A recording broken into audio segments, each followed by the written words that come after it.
fresh 2024 Yz450F from Tejas Power Sports in Houston.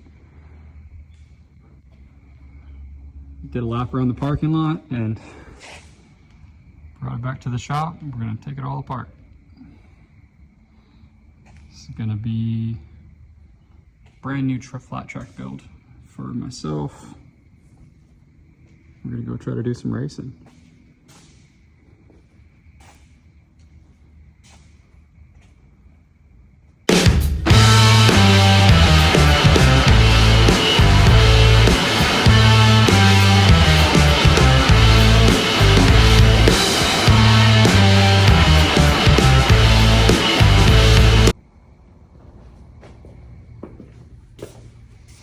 Okay, so I just wanted to talk really quick about what you need to build a flat track bike. You know, like this is kind of the bare minimum on as far as fancy parts go, but I did get pretty fancy stuff.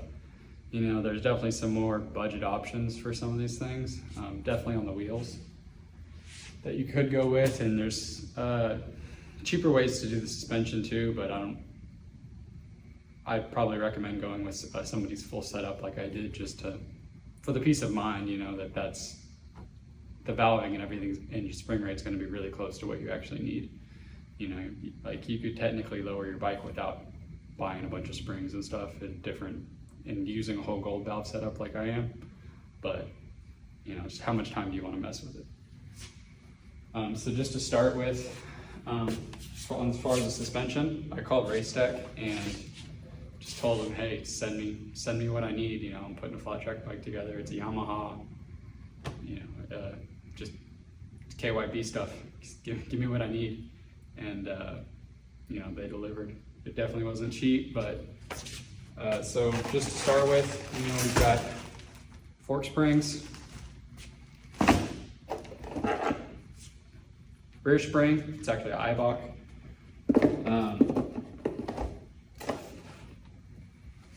I don't actually know what the spring rate difference is. I'll let you know once I do look. My guess is that they're definitely shorter and they're definitely stiffer. In the rear, as far as, because we're gonna need to actually lower the bike to make it set up right.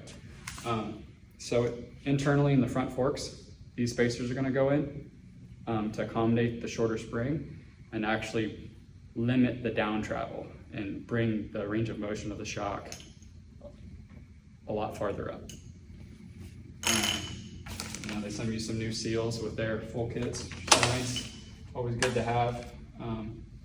Set of spacer shims for setting preload in the rear shock. This is the travel limiter that's going to go in the rear shock that limits the down travel, as well as a spacer collar that's going to make up some difference in the shorter rear spring. The shorter, stiffer rear spring. On top of that, this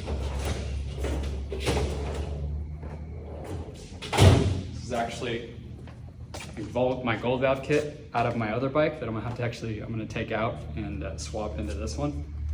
I don't really need it in that one. So I've got all the shims and everything necessary in there. Next thing for the flat track build, an inside peg. My understanding is you don't have to change the outside one, and you don't really want to. You get some good grip on your boot with a normal, just regular dirt peg, you know, nice and sharp. But the inside peg for most tracks, at least, you're gonna need like a rubber type foldable peg, so that as you get down low to the dirt, as you slide your bike out, whatever, if you drop it in the track, it significantly, it won't damage the track nearly as much as a standard peg. So it just keeps the racing surface a whole lot nicer for everybody else. If you screw up, these are specific tubes for the 19-inch wheels we're gonna be running.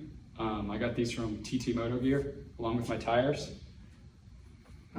Just definitely something I've found you can't really get the right ones at your normal parts store. You know, it's a fat tube and a weird size. Most bikes don't run that big a tube. You know, most Most tubes aren't that big. So as far as next thing is tires. So like I already said, we got these from TT Moto Gear. Be running DTR4 Dunlops. In the rear, we've got a 140/80 19. She's it's pretty fat. And we'll also be running a 19-inch front wheel, also DTR4 Dunlop. So 130/80 19. I don't remember seeing, there's not a whole lot of selection, you know, basically, depending on the series you run, a lot of times will determine what tires you have to run. And then you'll have, you know, soft, medium, hard, and you have to choose, you know, depending on terrain, what soft, medium, hard you run, but you'll pretty much be limited in some series by the brand or specific tire you have to run. Some maybe not, but from everything I've heard, everything I've read, those are pretty much those are what to run. There's some Shinkos, there's some the older Dunlops. I think it's a S180 or something like that. Yeah, I couldn't tell you if they're any better or any worse, but that's what we're running. All right, next up we've got the wheel set. These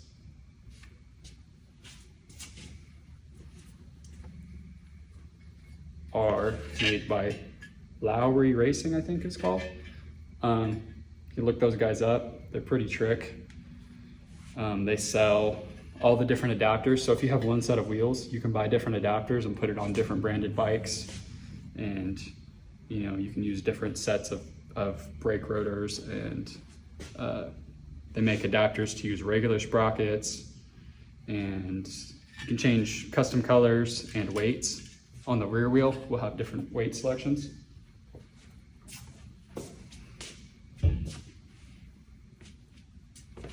This is the rear wheel. I chose to go to, I think this is their heavy wheel. Heavier wheel, at least supposedly, is supposed to be a little bit smoother in your power transition and in the way the bike handles. Just a little bit more weight to pull. You know, it's gonna kind of dampen the effects of your throttle inputs. Just make you a little bit smoother. These wheels are pretty trick as far as they have areas where you can put more and less weight on the inside of the wheel. If you want even more dampening or more throttle control. Another cool feature of these is that they have a quick change sprocket system. So sell these quick change sprockets, and they basically go on with a single nut and a couple of dowel pins. And it makes it really fast if you need to change your gearing ratios on the fly. Pull the wheel back, take one nut off, put the new one on. You know, there's no seizing up hardware or changing, you know, doing the whole 6 bolts to change the thing. It's just one big nut, one big wrench, and you slap the new one on. You're ready to go.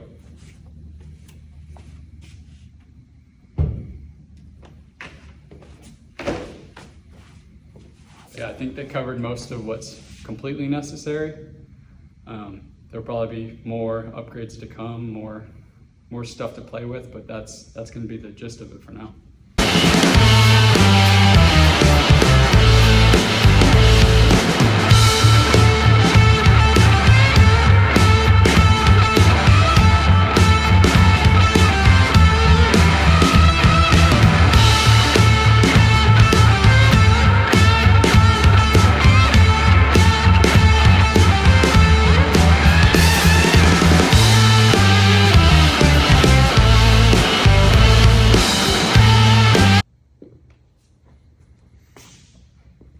Okay, so here's a quick, hopefully quick mounting. I've never mounted these tires on any tubeless tires for motorcycles, so we'll see how hard these are. It's just a little soapy water. Never hurt, that's for sure.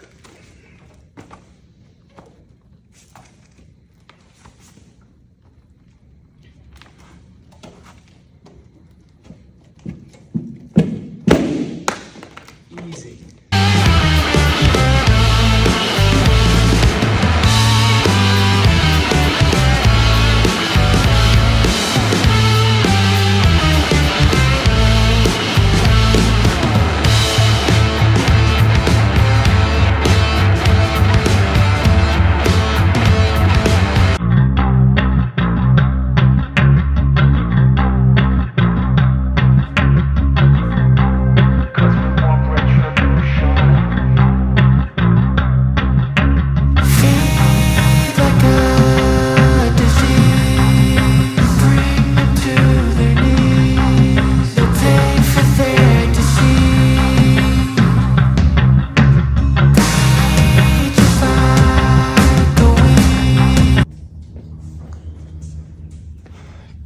Okay, so I'm gonna get started on these forks.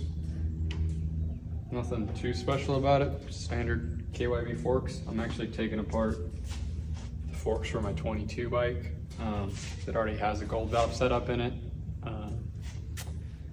Decided not to take apart, decided just swap the fresh forks onto my 22 and then rebuild the 22 forks and put them on the new bike because they're the same fork. The only difference on the new model is the little plastic compression adjuster.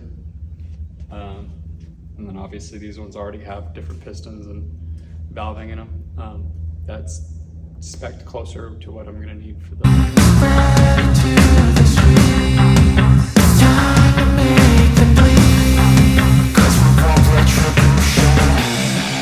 Cause we want retribution. Oh yeah, we want retribution. Oh yeah, we want retribution. Oh yeah, we want retribution. Yeah, we ran out of patience. Boil up with the cold hard hatred. I can feel the vibration. Feet in the streets, it's a new sensation. I wanna break faces on the pavement. I wanna make greatness look complacent. Adrenaline away. Okay, so there's really only two major differences when lowering these forks versus any just normal regular rebuild. One is your spring height and stiffness. Obviously it needs to be sprung for your weight, you know, contact somebody that knows what they're doing for that. But yeah, these are about 4 inches shorter on the springs.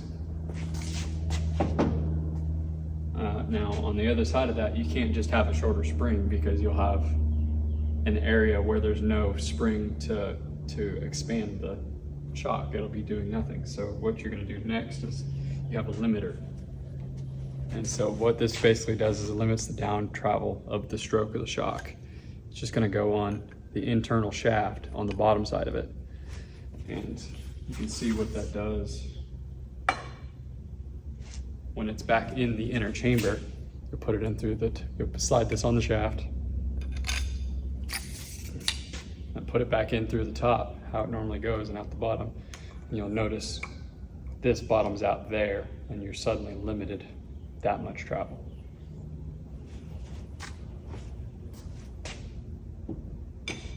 So other than that, I'm not gonna make a full how to rebuild a KYB video.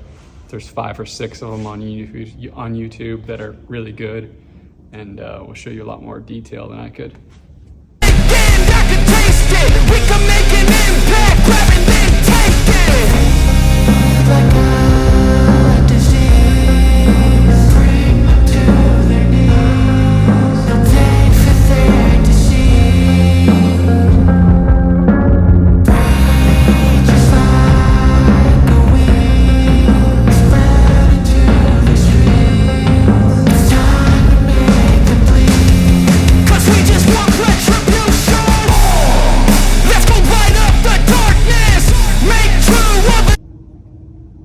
Okay, so I'm just gonna go over some of the crucial components of lowering the rear shock. You got these guys I'm using from Race Tech. They're lowering spacers, and they're gonna go beneath the valving on the piston. So basically when it goes to extend in its travel, you'll bottom out sooner than it normally would, lowering, you know, making the shock overall shorter. On top of that, they send this spacer that actually moves, it replaces the bottom washer in your valving stack and moves that surface even farther. So all of these will go on there in its order.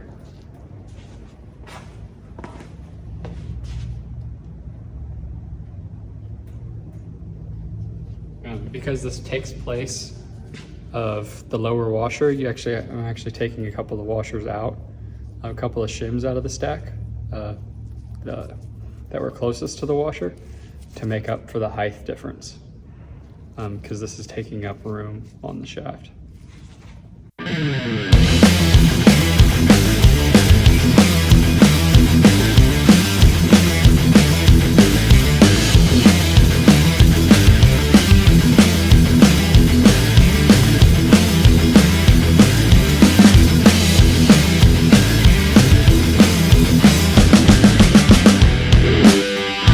Okay, now that I got the suspension done, you can see the difference pretty easily just looking at these things. I mean, significantly shorter. Okay, so I'm going to show you guys some of the key features of these billet hubs, this Lowry wheel set. So because the wheel itself is made to be able to run either direction, and so are the tires. So when you start to wear out one side of your tire, you don't have to unmount it and turn it around. You don't have to, you know, because typically on a normal wheel, you'd only have a sprocket mount on one side and you have a caliper mount on the other side. Because this is the same pattern on both sides and the hub is removable, that allows you to pre-mount multiple wheels and then change your sprocket and your hub onto those. It also lets you just take the wheel out and flip this hub assembly around instead of dismounting your tire. On top of that, the quick change sprocket sets mean you only take the one removable nut off to change the sprocket. It's a pretty trick.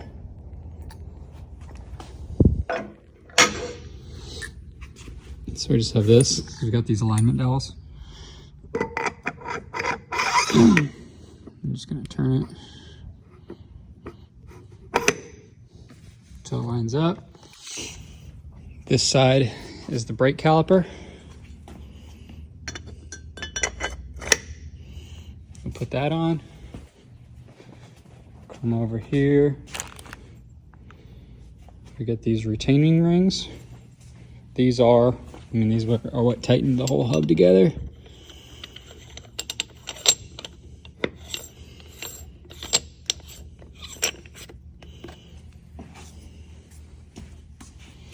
And this side, I'll grab a sprocket. I'll show you this.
Okay, so this peg I bought is actually for a 22.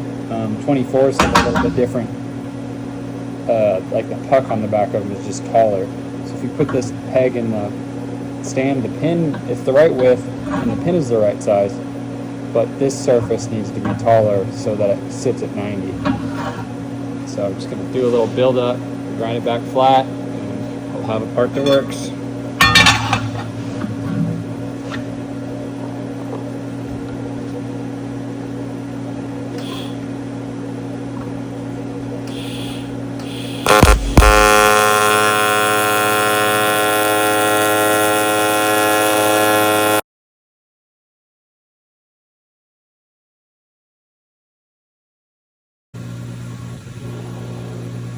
Okay, well, it should be all welded there.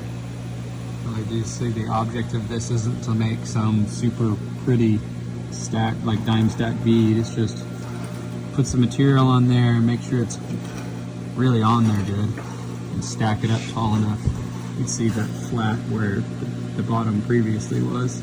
Now I can grind that into something that looks decent. I got enough material all the way around and enough height to work with.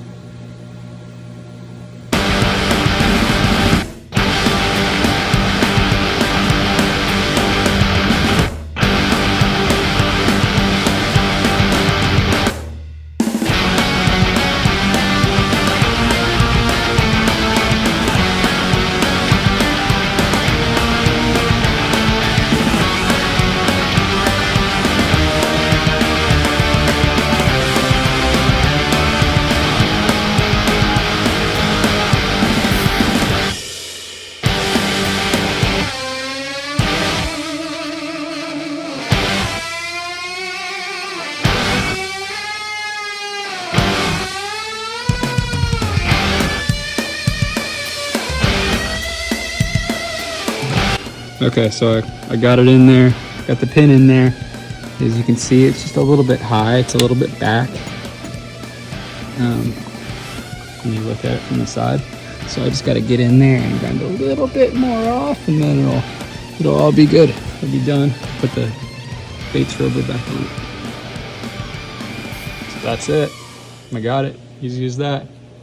So that's making the, I think it's from Derail Performance, Derail Racing. They're 20, it should have fit every bike 22 and before peg.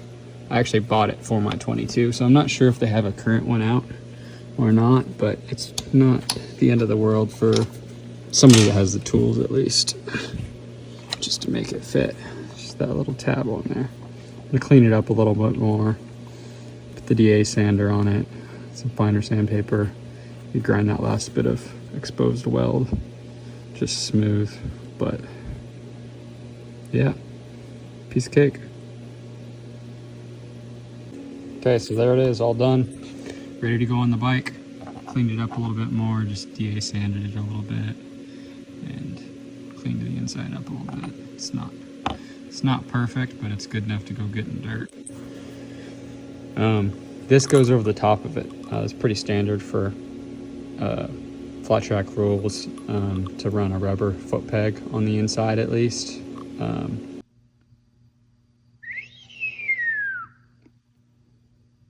think my camera died when I was putting all the plastics back on, but it's here now. Just all together. Just ready to go. I'll try to take this thing out tomorrow. See if I can, there's a place to ride locally here. I'm gonna see if they'll let me get out there on their track a little bit. Really excited, really happy with how this thing turned out, just the looks of it. And, you know, it's never done, but it's done enough to go ride, and that's what's important. I definitely want to do like a under the motor, like Flattrack pipe, and you know, finish out the titanium bolt kit, maybe a big brake, and some other little stuff, but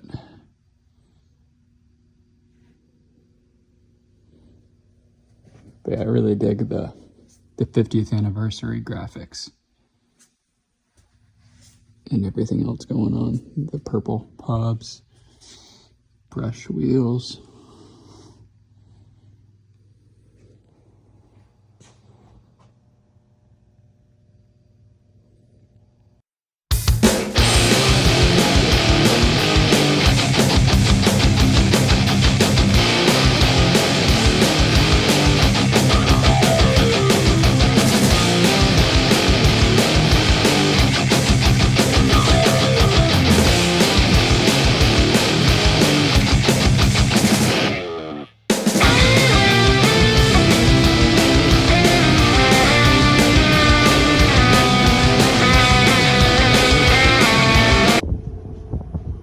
Alright, we're here. We got permission to ride.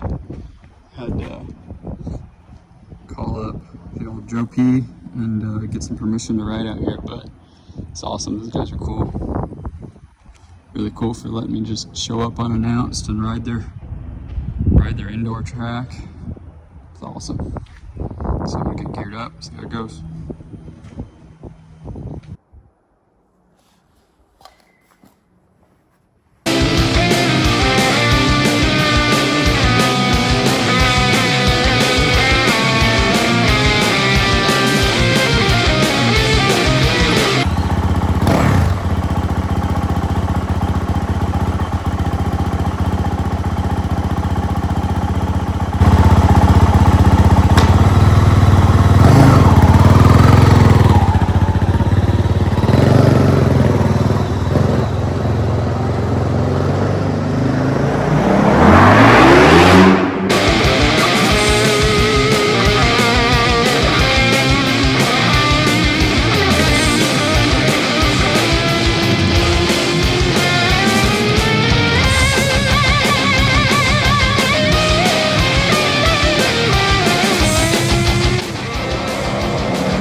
Definitely a big thanks to the Texas Tornado Boot Camp for letting me come out, just borrow their covered track for a little bit. It's awesome.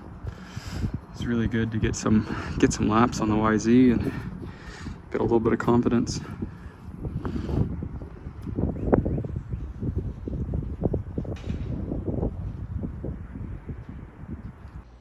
After testing at the Texas Tornado Boot Camp, I decided last minute I had time to make it to the Texas Fandango National Flat Track race in Fredericksburg.